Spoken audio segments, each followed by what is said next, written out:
to somehow blame education or education system for lots of things, but mostly to accuse to be highly, highly inappropriate for the purpose it is designed for. But what if I somehow try to turn this equation around, and instead of saying that education is something that needs to be reformed or done, look at it from a different perspective.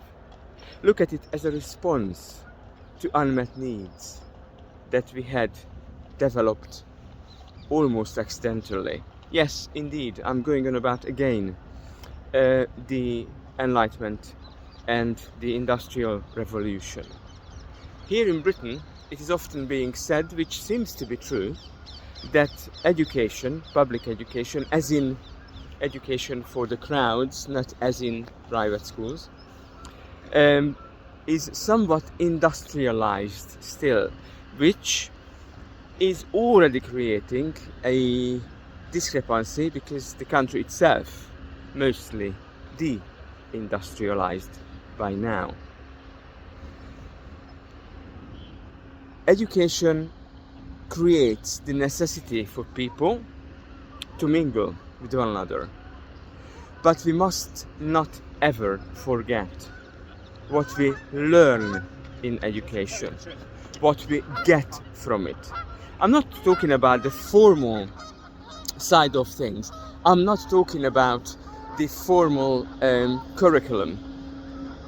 I'm not talking about the actual subject matters, but I'm talking about connections. I'm talking about friendships, how formative these are. I had a break of about 7 years or a bit more of Facebook, and recently we started to reconnect via Facebook and just started to realize how much it matters, those people. Not only the ones I met at school, but also those people with I had these mutual struggles as a junior nurse, when I was a nurse before, and as a developing, growing professional. Good morning, this is 15th of February 2023, and I'm sending my greetings from the very noisy Hyde Park. I mean, waterfall are very annoying kind of birds, that we all know that. Apart from some examples that are particularly quiet, but they don't seem to be residing in Hyde Park. In the background we can hear the hoofs of horses. I think this is possibly one of the now the King's regiment doing their morning practices. So that's my main question. What if you don't look at education as a failure, as a problem, but looking at it as something, as a response to some unmet needs, connection and disconnecting.